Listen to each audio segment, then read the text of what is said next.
دم باش تماشاوانین gelekê ja gelekê bixêr bû bername xwe bername mayîkê xelîk îrojî tewerekê me germê rojev heye ku bêguman tewerê me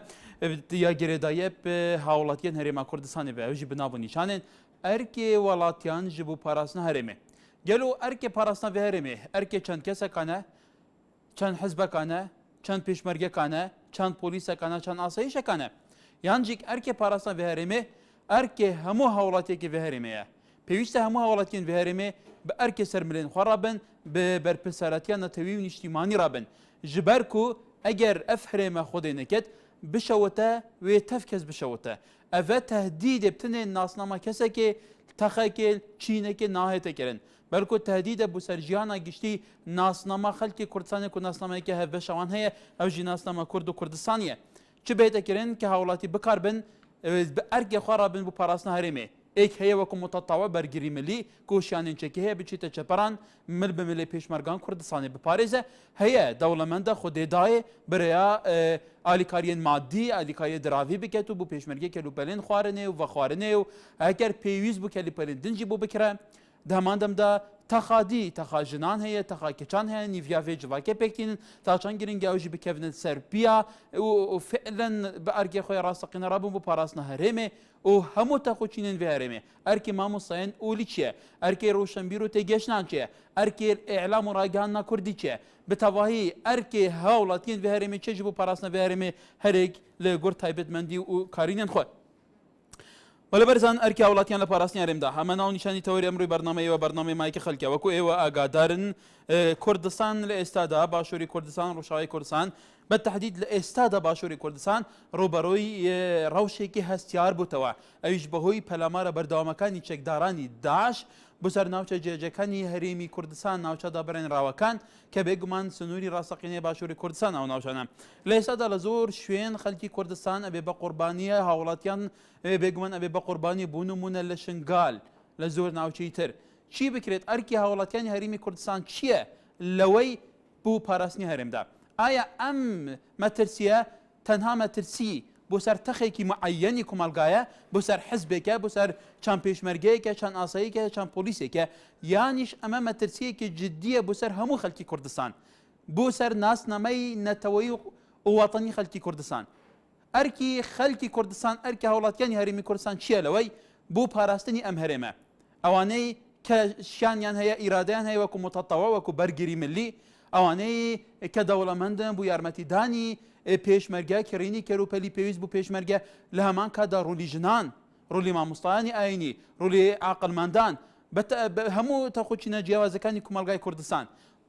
ئەرکیان چییە بۆ ئەوەی شان بە شانی پێشمەرگە ئەم هەرێمە پارێزراو بێ خەڵکی کوردستان لەم ڕەوشە ئاسکارێکەتیایە لە کەمترین زارار تیا دەرباسە بێ کە بێگومان یەکگرتن تەنها مەرجی سەرکەوتنە کە ئەمە وتەیەکی دێرینی کوردە وەکو گەلێک ئەقوالی تیکێشی دیگەش هەیە هی بیرمەندانی کورد شاعیرانی کورد لەوەی کە هەر کاتێک کورد یەکگرتوو بێ بە یەکگرتووی ڕووبەڕی تەحەدیەکانی دەرەو بێتەوە ئەو کاتە سەرکەوتووە بێ من لە خزمەتی بیرۆ بچوونە جیاوازەکانی شارعی کوردستان دیم وەکو هەموو ڕۆژێک لێرە بەڵێ ئارام لە شەقڵاوە فەرموو کاک ئارام فەرموو کار هێوارە باش برام باشتر دەستخۆشی بەرنامەکەت بێکەم بەرنامەشی زۆر جوانە بەسەگە مەزانم دێ دوو دەقەم تەوەرەکەم بابزانی فەرموو یەکەم پسەم لە شاری شەقڵاوە تەلەفۆن دەکەم بەنسبەت نەعەیە غەریفان و نەعەیە هەریر و باسرما لەگە سیساوە زۆر عارەبەکانی دێنە بە زۆری عارەبەکان شەوێ ئەتا سعادی شەوێ سێ شەوێ چاری شەوێ بەس تەلەفۆن شتیان دەبن گوێدای ئەوە یە نزان پەیوەندی بەچێواکەن بەچێوە ناکەن بە کەیفێ خۆش ئەڕۆن شەوەک نییە دوو شەو نییە ئاڕۆن و ئەچن بە کەیفێ خۆش ئەڕۆن شەو لەناو هەفتێک دوو ئەفتیانش هەنجی دێنەوە کەس نزانی چێواتن بە کتەوەرە کەشت بە نسبەت لای دەشتی هەولێر دنیایەکی زۆر ئارامە خەرکی هەولێری زۆر شێکەکەت بەش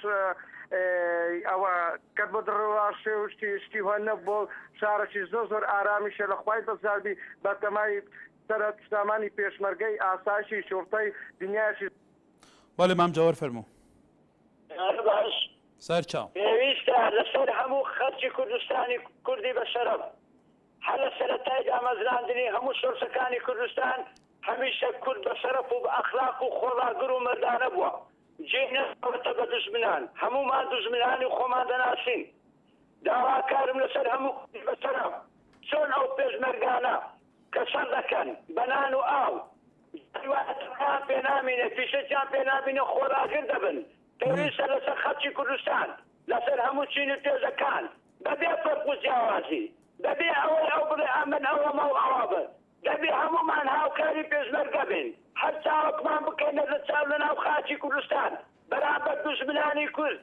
داوا كاري الشم او برا عرباني كاتون ككرد لندم لسافة بعض السافين نبينا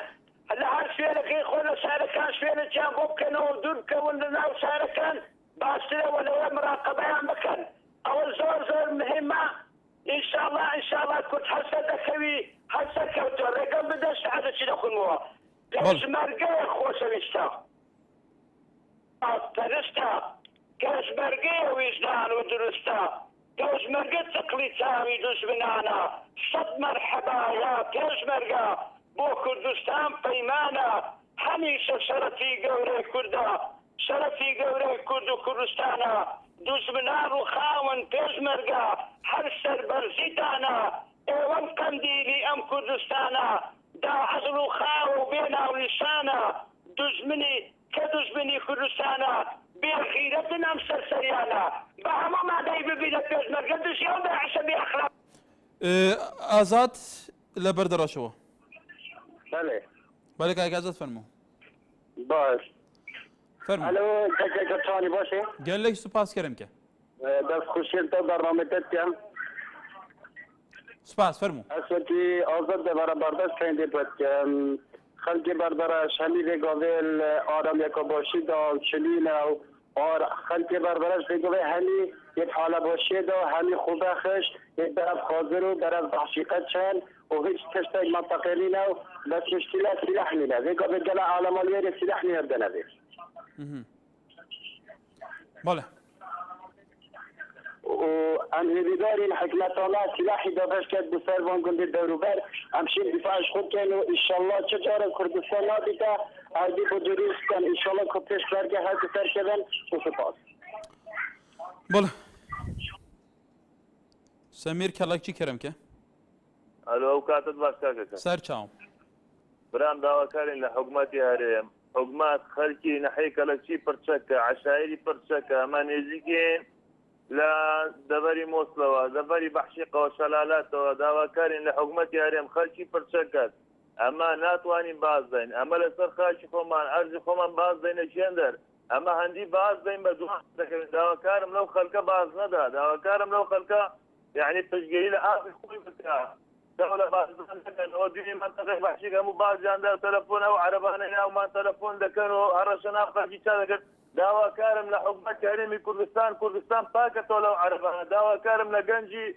خلشي كردستان كهر قشت عربي تفري شلنا وشام كتو او عربا همو خاينا او عربا همو ساقطا اما دلي خومان لبو همو كسك باك بباشي دسمان كردنا غزكان اما دلين اوارنا اما دلين قولحن لا حرينا بس أود دجمني منا دجمن بحياتي ناس تخلاف دجمن بحياتي ناس تدوز داوا كارم لحكومتي هرم كردستان باكته ولا عرب شجر ناس تدوز مان داوا كارم لخلق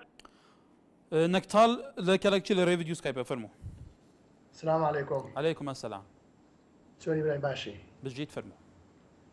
اما دەبێت یەکەم جار يعني دەبای سەرۆکی حکوومەتی هەرێمی کوردستان نەیهێلا بە یەک عەرەبێک داخل کوردستان بە ئەو ئاوەردا بۆ نمونە ئەگەر بێت و ئەی عەرەبانە عەرەب چووکە هەر خاینن قەت لەگەڵ کووت ڕاست نینن ئەجا بۆیە داوا لە حکوومەتی هەرێمی کوردستان کە بزیترین کات بڕیارێک دەرکات ئەو عەرەبانەی کە لە ناو کوردستان هەمووی دەرکات بڵێ لە ناو کوردستان نەیێرێت چونکە ئەگەر بێت و لە ناکایەکەوان ئیتیفاستە بکەن ئەوە دەوڵەتەکەمان تێک دەچێت و هەروەها دەبی ئێمەش هاریکاری پێشمەرگە بکەین بە هەر چ لایەنێکەوە دەبی بە بەردەوام هاریکاریان بکەین نابی سەگەر دەبین لە دەوروبەری بەردەڕەشەوە خەڵکەکان ڕائەکەن یعنی لە ترسی داعشەوە نابێت ئێمە ڕابکەین ئێمە دەبێت بەرگیری بکەین زۆر سپاس بەڵێ ولی برزان بگمان دو لهند دفرین کردستانی ترس کفتن و هولاتیان گلیک هولاتیان گلیک جه چول کرن ونمون لباجار دوکه و لباجار هولیره بالتحديد لباجار دوکه لشيخان ولور گلیک چون دوکه دوکه چون زاخو زاخواتن بگمان اوا هنک هولاتی بو نکمی هولاتی اوا جی بو جه گازنده خلک دوکه و دردورنه گلو دروشه که دا کو دوک آرامه بو وقت دوک آرام آن دفر آرام هر کس اکتیل سر آرامی دجیت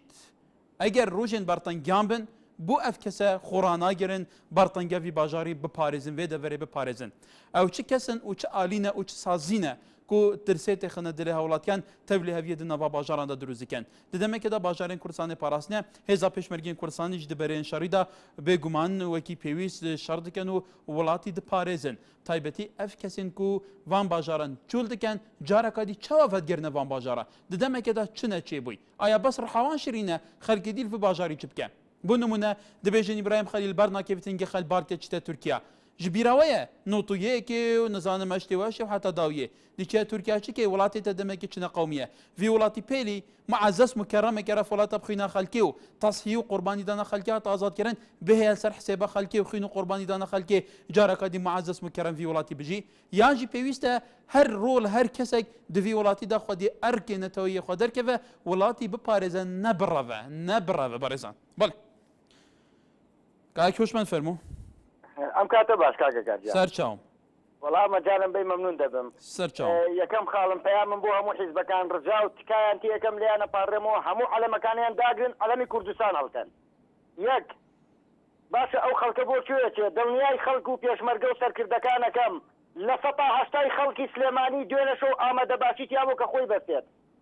شەرمە بۆ ئەو کەسانەی کە شارەکەی خۆیان جێدێڵن چاو لەو پێشمەرگە بەڕێز و بەهیمەت و بەورە بەرزانەکەن کە لە پێشەکانی جەبهایە توخوا بە چ ڕوێکەوە گەڕێنەوە لەن باسی کوردستان و کوردبوونی خۆیانەکەن باشە ئێمە کوردمان پێڵێن ئێمە پێشمەرگەمان پێڵێن دڵنیای سەرکردەکان و پێشمەرگاکەمەوە لە سەتا هەشتای خەڵکیان لەگەڵایە ئەو کەسەشی کە دانیشتەوە گلەی لە پێشمەرگە هەیە لە چاکەیە هەیەی هەموو خۆی بە چۆ خۆی حازر کردو بۆ ڕۆژێکی ئاوا دڵنیای شتانەکەمەوە ئەوە دەستێکە شەرمە بۆ ئەو کەسانەی کە شماڵ و حاڵی خۆیان جێڵن شەرمە بۆ کورد شەرمە بۆ ئەو کوردانە ڕێزمەیە بۆ هەموو پێشمەرگە سەرکردەکان داوایان لێکەم چاو لە خەڵکی کوردستان کەم چۆن بەپەرۆشەوەن بۆ پێ بەڵێ هیوا لە بریتانیا لە ڕێ ڤیدیۆ سکایپەوە کاکە و کاتە باش سەرچاوم عەزیزەکەم ئەمڕۆ کوردستان ڕوبەڕووی جەنگێکی گەورە بۆتەوە پێویستە خەڵکی کورد هەموو تاکێکی کورد هەموو گەنجێکی کورد وەکو بەڵێ بۆ ڕوبەڕووبوونەوەی ئەو جەنگە ئێمە وڵاتێکمان هەیە پێویستە بیپارێزین پێویست ئەمڕۆ پێویست بەوە ناکات ئەو حیزبوو ئەو حیزبوو ئەو لایەن و ئەو لایەن پێویستە هێزێکی یەکگرتووی کورد هەبێ لەو دەڤەرەی ئێمەدا کە بتوانین خاک و وڵاتی خۆمان بپارێزین پێویستە نیشتیمانی خۆمان بپارێزین نەک بانگەشە بۆ ئەو حیزبوو ئەو حیزب بکەین لەسەر تۆڕە کۆمەڵایەتیەکان یان لەسەر ڕاگەیانەکان جا بۆیە ئەمڕۆ کە ینی هیچ بەرەنگاربوونەوەیەک نییە کە بڵێن ئەوە ئاوارەی حرب ئەو ناوچەی تێکداوایان پێویستە ئێمە خۆمان یەکگرتوو بین کە بتوانین ماڵی خۆمان یەخەین و بتوانین بەرامبەر ئەو جەنگە گەورە بوەستین ئیتر سوپاس بەڵێ کاروان لە هەولێرەوە ئالۆ کاتت باش سەرچاوم بە سپاسی بەرنامەکەتان دەکەین بەڵێ فەرموو بەڕاستی داوا لە خەرچی هەولێر دەکەین ینی بەڕاستی هیچ کە بەو پرۆپاگەندانە باوەڕ نەکەم ینی نازانم بۆچی ماڵ و شوێنی خۆیان بەجێ دێرن ینی ئەو شتانەی دەکرێت بەڕاستی هەمووی دیهایە و پرۆپاگەندەیە هیچ شتێک نییە ئەمە دەبی تەماشای ئەو پێشمەرگانە بکەین کەوا هەموو لە سنگەرەکان سنجی خۆیان دایتە گولا ئەوە بەڕاستی داوا لە مامۆستایان یانی دەکەین ینی دەبێت ڕۆڵێکی گرنگیان هەبێت ڕۆڵێکی ئەکتیڤیان هەبێت ینی لەسەر مینبەرەکان بەڵێ وەلی چیمان لەگەلە ئەحمەد لە سلێمانی فەرموو ئەم کاتتان باش سەرچاو مەمنون بەڵێ بەڵێ کاک ئەحمەد سەبارەت بەم تەوەری ئەمڕۆتان من حەز دەکەم قسە بکەم بەڵێ لەبەرەوەی کە پێشمەرگە لە بوونە خەندەقی پارێزەری ڕۆحی ئێمە ئەوان بوونە تا پارێزەری سامان و ماڵمان پێویستە ئێمە پارێزگاریان لێ بکەین و نەک بچینە وڵاتی خۆمانەوە و بمێنینەوە بەڵکو ئەبێ بچینە سەنگەرەوە نەک سەیری ئەوان بکەین و لە نان و حاڵ و ئەوانی ئەوان پرسین بەڵێ بڵێ سەیری بە کوڕەوەزیرەکان کە ئەوان کە ئەوان لە جگەی خۆیانە دانیشتون نانی چاک قۆزی گۆشتە خۆن ئەمانش لێرە نان و تەماتە ئاو ڕۆژەکەنەوە ئەخرەمە هیناسی کوڕی مستەفا چاوڕەش کا سەیری کاقوبات ببوورە کەندێک ناو نهێنی ببوورە بارزان بێگومان لە ئێستا کوردستان لە ڕەوشێکی تایبەتدایە لەم ڕەوشە تایبەتە ئەرکی سەرشانی هەر کەسێکە نەکەوە سەیریا و بکاوی تر سەیریا و بکاوی تر نقطەی زۆفی ئەو بێنتە دەرەوە نەزانم چی نازانم چی ئەمە ئەرکێکی نیشتیمانی و نەتەوەیە ئایا پێتان وایە جارێکی دیکە بەو هەموو تەسحیە بەو هەموو قوربانی دیانە بەو کوردستان ئازادە چۆڵ بکرێ و بخەڵکانی تر بێن بە ئاسانی دەستی بەسەردا بگرن و هەمووی لە ژێرەوە لەگەل عەرز یەکسان بکەن هەمووی بنیەت تەحتیەکەی بە هەر حالێک بێ بە هەر حالێ بێ تا ئێستا بنیەت تەحتی دروست کراوە بنیەت تەحتیە جارێکی دیکە تەخت بکرێتەوە کورد پەرتەوازە بێ دوای چەند سەد ساڵی دیکە ئەو سەشتێکی وا دروست بکرێتەوە تا چەند ئەمە ئەرکێکە هەتا ئەوانە ئەمەی ئێستا هەیە نەکی خۆمانە بەڵکو هینەوەکانی خوشمانە تا چەند گرنگە چون باو باپیرانی ئێمە پێش ئێمە تەسحیان داوە پێشمەرگاتیان بینیوە نەکبەتیان بینیوە ئەمنە سوڕەکیان بینیوە نازانم بۆغڕێ بۆ کوشت و کوشتاریان بینیوە ئەمفالیان بینیوە لەبەر ئەوەی ئێمە لەم خوشیە بژین تا چەند گرنگە ئەرکی سەرشانی ئێمەیە تەواوکێری ئەو پرۆسەیە بین ئەو پرۆسە نەتەوەی نیشتیمانیە بین ئێمەش خەڵکی کوردستان بە هەموو بیر و بچوون هەموو تەوایفەکان و هەموو مەزهەبەکانەوە ئێستا بپارێزین باوەی نەوەکانی داهاتوو هەر هیچ نەبێت تۆزێک لایمە بێسی ڕاحات بژین بێگومان ئەوانیش ئەرکێکی تر هەبێ کە گرنگی ئەوانیش پابەندیارکی نیشتیمانی نەتەوەی خۆیان بن بڵێ غازی لە سلێمانی فەرموو برا ئەم کاتە باش سەر چاوم باشی تۆ زۆر سوپاس فەرموو چاوی منی سوپاس برایگەن دەستخۆشی و بەرنامەیە دیەکەم بەڵێ سوپاس فەرموو چاوەکەمی برایگەن عەرەب بە هیچ شێوەیە سیقەی لەسەر نییە ئەگەر شیعە بێ یا سونە بێ بەڕاستی ئێمە وە نەخۆش باوەڕ بەم عەرەباناکەین شیعە و سونە هەردیگە هەر خراپە لە دژی ملەتی کوردایە ئێمە کارێکی وا بکەین ئەبێ عەرەب نەمێنێ لە لای خۆمانە بە ئاوارەی دای بنین ئێمە ڕۆژێتێ ئەم عەرەبانە کارێکی وامان پێکەن ئەیکەن بە یعنی ڕۆژێ بێ ئەیکەن بە ئەنتفاضۆرجەمان و سەرمان لێ شێن و جارێکی تر ئاوارا بین و ماڵوێرانە بین هیوادارم کورد هەر پێشمەرگە سەرکەوتوو بێ لە ژیانە بژی پێشمەرگە بژی برا پێشمەرگە بەڵێ مۆزەفەر کەلەکچی کەرمکە کەلەکچی دیارە ئەمڕۆ و پەیوەندی زۆرمان هەیە بەڵێ سڵاو کاکە دەستخۆش بەرنامەیە سەر چاوم من بەڕاستی داواکارێکم لە حکوومەتی هەرێمەیە کە بۆ ئەم باردۆخە بەڕاستی باردۆخێکی هەستیارە و ناخۆشە بۆ هەمومان و داواکارێکی ترمیش هەیە کە ئەوەیە ئەم یعنی دەڤەرەکانی دەوروبەرمان و بلاوێژن گوندەکان یەکجار یعنی عەرەبی زۆر تیابوو لە 2023 کەوان ڕۆیشتن هیوادارم یعنی خەڵکی پرچەک بکەن یعنی ئەمن دەزانم ئەم شەو یعنی زۆربەی گوندەکان چینە سەر گوندی خۆیان کە بۆی لە ترسی عەرەبەکان چونکە عەرەبانە هەموو کاتێکین باوەڕی نینە یعنی من حەز دەکەم حکوومەت چاوێک بەی لاکەس بخشنێتەوە یعنی تا کەی هەتاکە یعنی ئێمە چاوەڕوانی حکوومەت بین حکوومەت چەکمان بۆ نەنێری داواکارین لە حکوومەت یعنی حکوومەت خەڵکی پرچەک بکات و دەستخۆشی لە پێشمەرگەکە قارەمانەکانیش دەکەم هیوادارم هەرەوە جەنگاوەر بن و لە پێشەوە دابن بەڵێ ئەڤین لە هەولێرەوە فەرموو ئەڤین لە هەولێرەکە لەسەر خەت بی ئەلۆی بەرە باش بەڵێ فەرموو چوانی برە باشی ساغ بی فەرموو باغبەتکایە دەمچیت کێکی هەکار داواکاری منە لە سەرۆکاتیە هەرێمی و سەرۆکاتیە حکوومەتی هەی ئەو عەرەبەی پێشی چەند ساڵش لە هەرێما کوردستانی ئەو جاشی کوردستانی دانیشتی خۆ کورداتی بکەن بلادەر بگرێن بچن هەتا بەغدا و موسەڕانەوە ئەسبینن چونکە هەموو هاون دەستیان تبە تیروری و بۆچی دەوروبەرێ مەخمور هەموو عەرەبن هاوکاریانە گەل کوردا هەی کوردت هەولێرە تایبەتی دایما تەلەفۆن بن گوێت ئەوە خەڵکی عەرەب هەیە لە ناو هەولێرێ شكو أفتقوا كي هاولاتيك زورينات من البازار بينو أو جاشد كرد أو الجارة قال أبا عربانات يعني تشن كرداتي ناكن أبا دجمنات يا كردستان كان أفتقوا أبرو مامي من دو مامي من الشهيد بنا برايد من يكي بريندار يكيش بيشيو شاريا باب وخزم كاسي من خر بلا بينا شهيد كرني بس كرد خو خاينة مالی برزان نصبك جدية سرفان عربية تين كوتاتينا هرما كردستان رافينا بهر ظروفك هاتينا بمعززي مكرمي كيس جهة سكنية هري خوشة كيف أخا كرينا وتيدا هاتنو چونه ديكن گلك إشخا جمار سيارة خوش تقورينا كرنا هوليرو دوكو سليماني جبوكو بآزادي بهينو بچن خلقي ترسلوانه خلقي كردستان دي بيجا سالم دهان سالن رابوري أفان بس دجات يوم كريا نكبرات يوم كريا أف خاتينا جدي بيجا او جحش ومستشار سردم برك ونهال كردستان گلکشوان بمعززي مكرمي هاتنا تقاعد كرن بارك خيالي ديواخانان بده دفتران زياتره چه بيت كرن كو افجي اگر اركي باراسان في ولاتي افنا كرنا استوي خو افجي مترسي بنكو خلق الفير الويل دبيجيتن تاشان گرنگلاين پيونديدار حكومت هرما كردستان چاودريا كاتون حاولاتي جي چاودريا كاتون دوام که جبوكو مستشار دخوينوان دا تشتكي كو ند برجوان يا في ملتي دايا هر كسك بچيت وان بخوينيت بزانيت بدلانيا بفيرا شي خوش عنه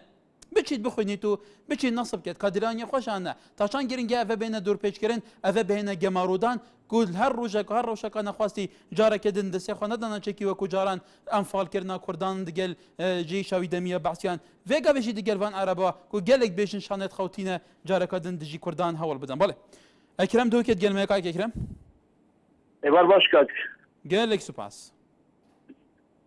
برش والله يجب قلنا ملتي يعني ارتبلت تريد بتو ملتي حقيقة تيجي اس الشمالي ما بزيت العربة نميتن وقت برايميت السليمانية بيجن الحمي كردستاني بيجن أبا نيل باورينا عربة قد بيجن أم غدار عربة قد بيجن أم غدار يعني تبخوك سميلة تشتكديك يا كو جيبو يعني عالمي بينا خوالي بس أنا وجهها أزملة أبتش مرقى حميدان كشتني بيشتين كيشي كينجي عرب بينا هوان حتى روجك احمدي ملا مستوى حتى لي قافتي حتى لي دقيقي كابون بيجي ايه تازا درسي حقي كردا دايه كابون ميكي بيجي علي يقول يا حقي كردا الكردتي تيش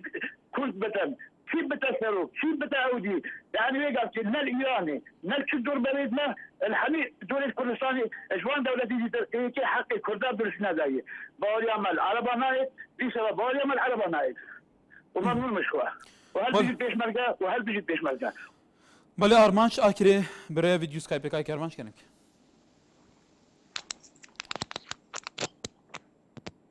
ارمانش آکره دیرمه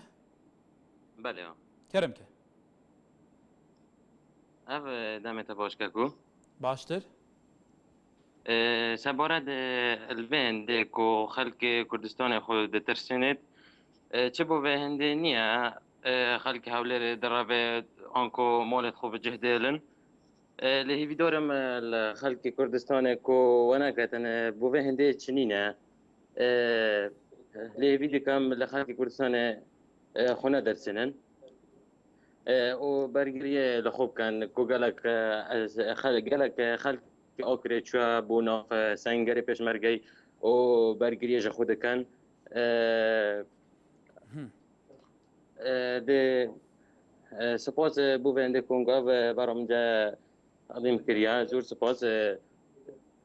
بو در فتح و اف در فتح دامنت گلو باوم بله گلی سپاس بله گلی سپاس جوتیار لشر باشره کای جوتیار امروز شیء ساعت تو روز بله سلام علیکم کاکا سرچاوم ارکی هولاتیان ارکی توی جوتیار لشر باشره چی سلام بگین ما هم یزی پیش برگو خواب کا بسقیب دسو پنجو چاوکان یعنی ما کاسترمان برزل کورسانا بو یزی پیش مرگو یا ازای چون کاکا کار خوی وری خلق نامینه او راگیادنا شێواشەکاری مزایدەکردنە بە خەڵکی کوردستانەوە بەڕاستی ئەو ڕاگەیاندنەی بە زۆری ئەو تەلەڤیزیۆن و ڕاگەنکارانەی کە هەر کەسان لە ناوچەی خوان بە تایبەتی یەکێتی و پارتی خەڵقانی ئەوان لە ڕێی فەیسبوک وەمانەوە کە جۆرە لێدوانی جۆرە جۆرێن بەڕاستی ئەو لێدوانانە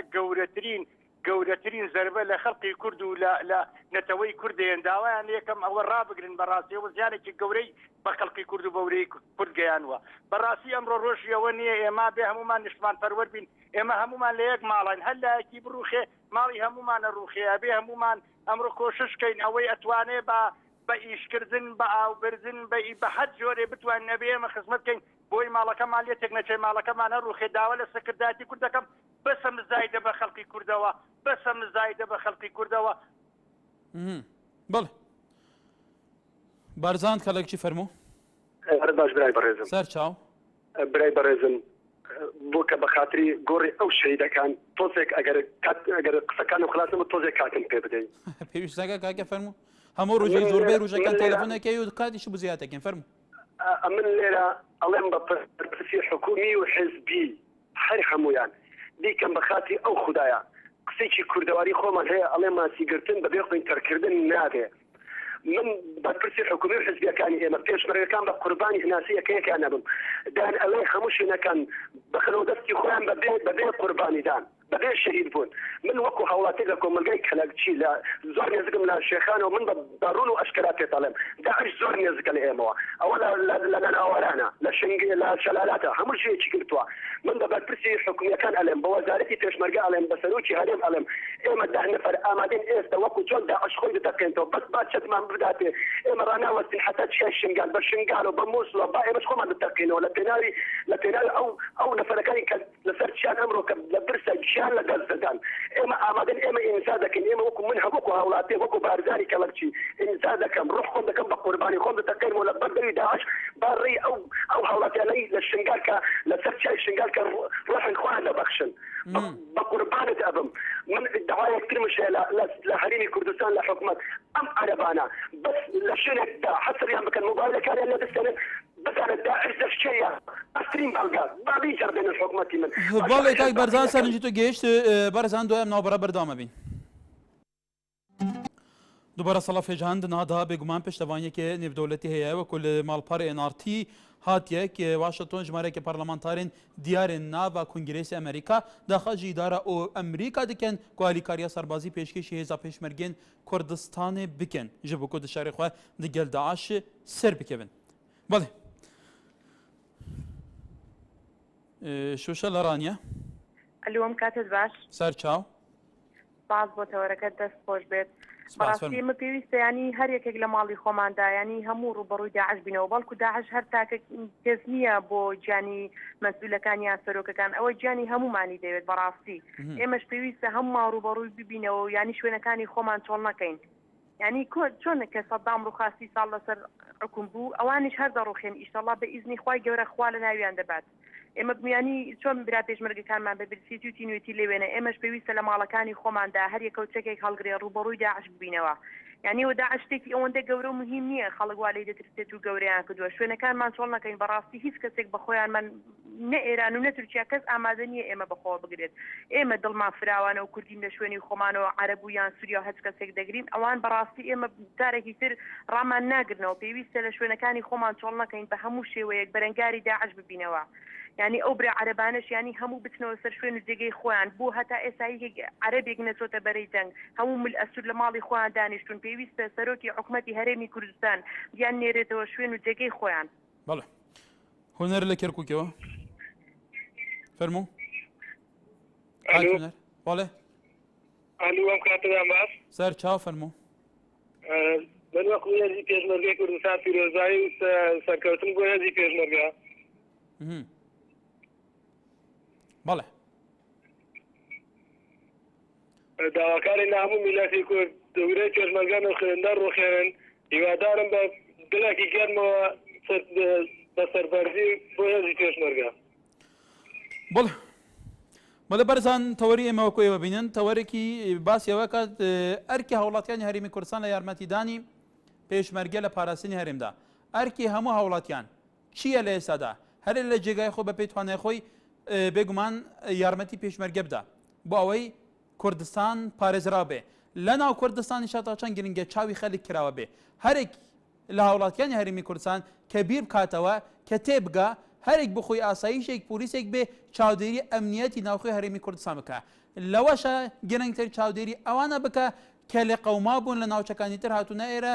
بەشێک بێگومان قەلەقن لەوانە بەشی گومانیان هەیە بەشێکەن ئەمانە 24 ساعت موبایل بەکاردێنن 24 ساعت جمۆجۆڵەکەن نەک هەمان بەشێکان تا چەند گرنگە لێرەشە خەڵک هەمووی چاودێری بێ بۆ ئەوەی ئەمنیەتی کوردستان وەکو هەموو جارێک وەکو ئێوازانە لە دوای 2023ەوە تا ئێستا عێراق لە لە زۆروفێکی خوێناوی داژی بە هەزاران داتە هەیە ئاڵێ بە سەدان هزار هەیە بەدەیان هزار خەڵکی عێراق کۆجران هەرێمی کوردستان ئارامە تا ئێستا هەندێک هەوڵی تیرۆریستی درراوە بەڵام ئەنجام نەبووە تا ئێستا شارەمە تاشان گرنگێن لە ئێستاشدا هەموو کەسێک هاوکار بێ بۆی ڕەوشی کوردستان ئارام بێ ناوچەکانی تری کوردستانیش بگەڕێنەوە سەر هەرێم بڵێ ڕووکار لە سلێمانی کاتتان باش سەر چاوم بەڕێزم من چەند وتەیەکم هەیە بۆ خەڵکی کوردستان بەڵێ و بۆ حکوومەتیش داوا لە حکوومەتەکەم شوێن بۆ ئەو ئاوارە عەرەبانە جێگیر بکات کەوا بەڵێ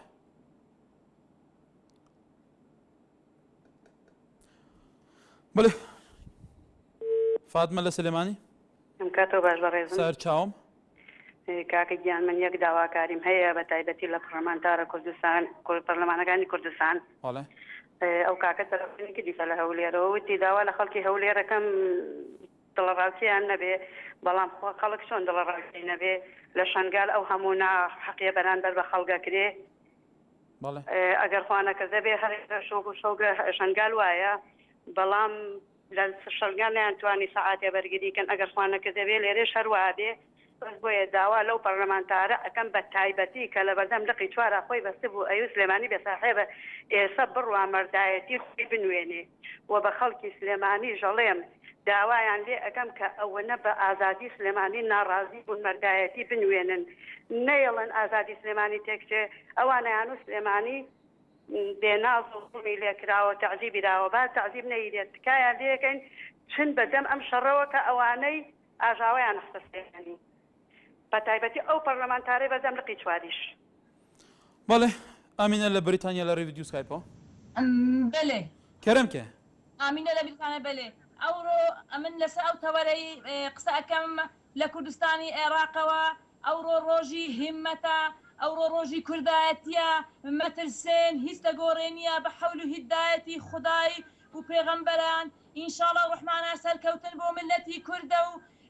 بۆ پارتی و بۆ گەلی کوردستان و بۆ یەکێتی و بۆ هەموو حیزبەکانە بەبێ فەرقانە بڕۆنە پێش ئەوڕۆ ڕۆژی هیممەتا دەست بگەینە چەک بە پێژن و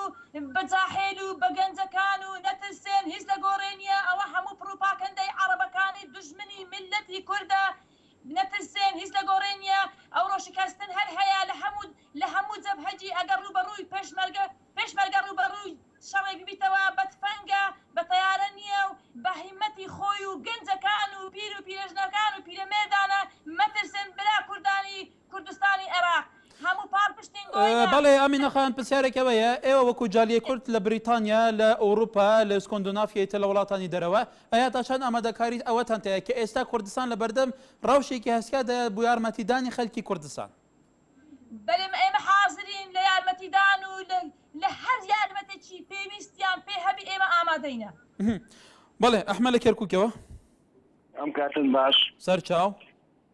کاکە من دەمەوێت لەم ڕادیۆ لەم تەلەڤیزیۆنەی ئێوە داوا لە هەموو خەڵکی کوردستان بکەم بەڵێ بەڵێ با بزانین داواکە چییە؟ داوا لە هەموو خەڵکی کوردستان بکەم هێزی پێشمەرگە بکەم کەوا لە بەرەکانی جەنگ نەخشێنەوە واز لە کاری سیاسەتیش بێنە لە بەرەکانی جەنگ لەبەرەوەی ئێستا لێرە لە کەرکووکا پارتیەکێتی هەوڵێکی زۆر دەدەن بۆ بە ناسانی ئەمە پارتیا ئەوەیەکێتیە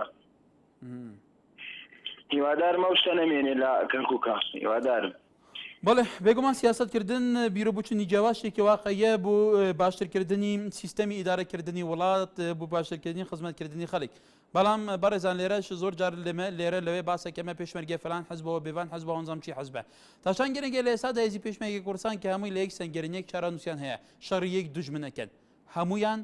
فعلا هێزی وەکو هێزێکی نەتەوەی و نیشتیمانی تەماشا بکرێ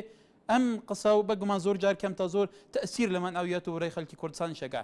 لەمە گەرنگتر ڕۆلی ڕاگەاندنی کوردی لە ئێستادا ئێوەی خەڵکی کوردستان چۆن نەبین ئایا ڕاگەاندنێکی نەتەوەی و نیشتیمانیە ڕاگەاندنێکە ڕووی ڕاستەقینە وازەکە گوازێتەوە ڕاگەاندنێکە فعلا ئیش لەسەرەوەکە کە خەڵکی کوردستان بەهێزتر و بەهێزتر بێ یان ڕاگەیەنەکە هەرێک لە خۆیەوە هەرێ بە پێی ئاراستە و بە پێی بچون و بە پێی بەرژەوەندی خۆی هەولی شکاندنی لایەنی بەرامبەر ئەدا و هەولی تەشویقکردنی واقعی کوردستان ئەدا هەرێکی خۆشت بڵاوەکاتەوە ڕۆلی ڕاگەاندنیش لە ئێستادا چییە و چۆن ئەبینە و پێویستە چی بێ بڵێ کاکاران فەرموو ئەڵکاتەوە باش بەڕێز سەر چاوم پێش هەموو شتێ شەڵۆم شەبات بۆ هەموو هێزی پێشبەری کوردستان ڕێز و سڵاومانەیە بۆ پێشبەری کوردستان بەڵێ با لێرەشەوە مژدەیە بم بە خەڵکی شاری سلێمانی هەیە گروپێکی زۆر باشمان دروست کردو بۆ تەمێکردنی هەموو عەرەبانەی کە هەیە لە ناو شاری سلێمانی نارەباری و بەرزڕەوی و لووتبەرزی بەسەر هەڵتەن هێرمی کوردستانەوەکەن پاشان ئێمە کۆمەڵێک گەنجین ئامادەین بە چەکی خۆمان بە جلی خۆمان بە پارەی خۆمان هەچ کاتێ دوژمن نزیکی شارەکەمان بێتەوە بەرگری شارەکەمان بکەین و نەسیحەتێکیش بۆ کەناڵەکانی ڕاگەیاندنی کوردستان ئێستا برا پێشمەرگەکانمان شەهید ئەبن بەڵام لە زۆر کەناڵەوە سەما و دانس و دیسکۆ لێ ئەدەن هەندێک کەناڵش تا ئێستا تا ئەم دقەیە بەش کورژاوەکانی غەزا ئەڵێ شەهید بە پێشمەرگە ئەڵێ کوژراو نازانم تا چکەی ئەم عەرەبپەرستیە و زۆر سپاس بۆیەوە بەڵێ عیمران مالەگەلە کاتە باش سەر چاوم بەتەوەری ئەمڕۆ ئەوەی ڕاستی بێ هاوڵاتیان لە هەموو کاتێ زیاتر ئێستا ئەرکی سەرشانیان قرس بووە و ئەبێ بەرپرسیارەتێکی گەورە کەوتێتە سەر هەموو هاوڵاتیانی هەرێمی کوردستان بە تایبەتی هاوڵاتیانی منتقی کەرکووک و هەولێر و شەنگال و هەموو شوێنەکان مەخمور و ئەوانە کە هاوکارێکی تەواوی هێزەکانی پێشمەرگە بن لە هەموو ڕوویەک و لە ڕووی هەواڵگری و لە ڕووی هاوکاری مادی و معنەویەوە و بەڕاستی کەناڵەکانی ڕاگەاندیش ئەبێ ڕۆڵێکی زۆر زۆر گرنگتر ببینن لەم ڕووەوە نابێ بەعزە هەواڵێک هەیە ئەسڵەن هەر لە ڕووی ئەمنیەوە زۆر زۆر زیانی هەیە بۆ کورد و خەڵکی کوردستان نابێ ئەوان بڵاوی بکەنەوە ئەنجاوەکو ئێمە زۆر سواسی کەناڵی NRT ئەەکەین ئەگەر کەمێک یعنی بۆ نمونە لە پێشمەرگە شەهیدە بێ ئێوە لە نووسینەکانتانە ئەنووسن پێشمەرگەیەک بووە قوربانی یعنی حەقە ئێوە هەستێکی نیشتیمانی زیاتر بنوێنن لەم کەتەوە هەستیارەیە پێشمەرگە بەبێ مەعاش بەبێ یعنی نان و بژێوێکی تاوا ئەچێت لەو سنگەرانە شەهید دەبێ بالانی کەم ێوەش وەکو کەناڵەکەی خۆتان بنووسن شەهید بوو تا ئێستا نەتان نووسیوە شەهید بوو پێشمەرگە شەهید بوو ئێمە تەقدیرمان هەیە بۆ هێزی پێشمەرگی کوردستان ئێمەش هەموو خەڵکی کوردستان لەسەی قارەمانێتی هێزی پێشمەرگی کوردستان لە وڵاتەیە بە ئارامیەژین ئیتر بوو بە قوربانی بوو بە قوربانی خاک و نیشتیمانەکەی نەتەوەکەی بەختەوەری گەلەکەی بەرحال گەردی لە قوشتەپە فەرموو باشی بەڕێزم سەر چاوم باشی بێزەحمەت دەتوانم لەسەر ڕۆژی دوێنێ شەو لە کۆمەلگای کاوە چەند لێدوانێک بدەم ئەگەر دەرفەتێکی کورتم پێ بەخشی بەسەر چاوم لە خزمەتدان فەرموو دوێنێ شەو لە کۆمەلگای کاوە حرەبشێک لە کوردێک تاکێکی کورد کرد بوو کەوا وتبووی ئیم شەو من چارەتانەکەم کەوا ئێمە ئاسایشمان تێگەیاند و ئاسایشە دەست بەسەری کرد بەڵام لە تەوەرەکان لە قسەکان داوا دەرکەوتووە ئاسایش چەند عەرەبێکی گرتووە و 4 ماچەی لەناو ئاردا گرتووە بەڕێزم ئێمە وەکو تاکێکی کورد و وەکو هەر کەسە لە ماڵی خۆی پێشمەرگەیە ئێمە بە پێشمەرگایەتی ئەژین و تا دڵۆپی خوێنمان بەرگری لەم خاکەکەین هەستاین هەر کەسە لە ماڵی خۆی هەر گەنجێ لە ماڵی خۆی هەر پیرێ و ژن و منداڵ لە ماری خۆی هەستا هاتە دەرەوە تا پێنجی بەری بەیان نەخەوتینە تەکمان بەدەستەوە بووە و گشت عەرەبەکان بەڵێ بەیان لە هەولێرەوە فەرموو بەڵێ کاگا کەرە کاتت باش سەر چاوم هەموو کاتێکت بەڵێ فەرموو بەڵێ ئەو کاتت باش سپاس بۆ تەوەرەکەت زۆر سپاس سڵاو ڕێژمێ بۆ هەموو پێشمەرگەکان بەڵێ سڵاو ڕێزم بۆ پێشمەرگەکان بەڵێ تکایە جێ لە تەلەڤیزیۆن نەگرە دەنگی دووبارە جێ لەمە بگەڕە ڕاستەوخۆ قسە بکە با ئیسفادە دەکات پێ بەیان خان بەڵێ کاگا کات من داوام هەیە لە هەموو خەڵکی هەولێری کوردستان لە هەموو کوردێکی بە شەڕەف هیچ نەترسن هیچ لە گۆڕێنە هەر کەسە و لە ماڵی خۆی هەموو خوشک و براکان شان بە شانی پێشمەرگە ئەو عارەبانە دەرکەینە دەرە دەستکەینە سیلاح کەس نەترسێ من یەک بخۆم سیلاح دەست دەکەمێ بەرگری دەکەم هەتا بڵۆ پێ خێنم مابی سڵاو ڕێزمەیە بۆ هەموو کوردێکی بەشەڕەت بۆ هەموو هەولێری و کوردستانیەکان هەمومان براینە هەمومان دەبی یەک بگرین هەمومان یەک بگرین هەموو لە سەنگەردابین کەس نەترسی هەمووتان چەک هەڵگرن ئافرەتەکان خوشک و برایەکان گەنجەکان لاوەکان بەڵێ مامەخەمەوەکو هەموو ڕۆژێک ئەمڕۆژ فەرموو بزانین سەرنجی کاتە باش کاگە حکات سەر چاو پاراستنی کوردستان ئەرکی هەمومانە بێگومان هەڵوێست پەیوەندی بە خیرەتەوە هەیە ئەوەی خیرەت و ورەی نەبێ بە زۆر نابێ بە پاڵەوان بۆیە ئێمە نابێت چاولێکەر بین بڵین بۆ فڵان نایکا و من بۆ چێ بکەم دوژمن جیاوازی ناکات لە نێوانمانە با ئێمە هەرچیەک لە دەستمان دێت بە چەک بە پارە بە خوێن بە هەر جۆرە یارمەتیەک بێ ببینە قڵایەکی پۆڵاین بۆ پارێزگاری کوردستان با بەرپرسە گەندەڵ و نیشتیمان فرۆشەکان پیاوانی دیوەکان سادمان نەکاتەوە باوە گەریلاکانی پەکەکە بین بەژن و پیاوە و پارێزگاری نیشتیمانەکەمان بکەین با ئەو سەربەرزیە بۆ لاوانی شۆڕژگەڕی ڕەنجەران بێت تا سبەی بەرپرسە گەندەڵەکان نەتوان لە ئاسمانە سەربەرز بکەنەوە قسەی زل و بریقەدارمان بۆ بکەن تا پێیان بڵین بۆ ئێمە ئەم ڕێگەیە کە شەرتە لەسەری بمرین بۆ ئێوە ژەو ڕێگەیە کە بە شەرتی دزی و گەندەڵی گرتوتانە هەی دەروون نەخۆشەکان بەڵێ بەرزان دنهادا هێزا پێشمەرگین کوردستانی یەکێن هێزا پێشمەرگی کوردستانی دژە تیرۆر زێرەبانی هەموو یەکێن دن ئاسایش پۆلیس بە هەزاران ji پێشمەرگین کەڤن یەن شۆڕاشایی لولێ شۆڕاشە گوڵانی شۆڕاشانی هەموو دنهادا لەجە پەیدانە ji bilî van gencên din jî hene mutetawan ji bilî van jî yekê YPG YPJ HPG ya jastar ev hêzê jî hemû di meydanê dane û rûpro Daeş dibin dinhada yekekeka Kurdan ya hêza çekdarên Kurdan ya şoraşgerên rasanên Kurdan evên şoraşên berê da partîzanane rûpro di rindetirîn dijminê wî serdemî kêmiya baranê û çekê exîr modelê wî bûye di niha jî da li çeperên bergiriyê dane taşan giringe xelkê Kurdistanê bi tevahî evê din jî piştevaniya vam ket ji ber ku serdem ew serdemeye ku her yek xwedîl vê axê û vê nasnamê derkeve ji bo ku eger ev axa ji dest biçît ev her tiştê li dest diçî carekê din awarê vî welatî çawa tê qebûl kirin ku bêguman metirsî jî heta wî heddînîne ji ber ku hindek deveran heye li gor di nihada mustemir es mutaba bêguman tora internetê û saytên muteberên Kurdî dikem rewş gelek baş e hêza pêşmerge pêşve diçe çekekê baş bû hatiye piştevaniyeka nêvdewletî jî heye belê berzan taşan giringe xelkê Kurdistan şanbeşanî hêza çekdarekan li ئامادەباشیدا بێ یارمەتی هێزی پێشمەرگی کوردستان دا هێزی پێشمەرگی کوردستان HPG یەژاستار YPG هێزەکانی دژە تیرۆر هێزەکانی زێرەوانی هەموو یەکەکانی ترەوە هێزی بەرگری ملی هێزە پێشمەرگە پارتیزانەکانی سەردەمی شۆڕەشەکانی پێشووی باشووری کوردستان کە بە هەزاران ئێستا لە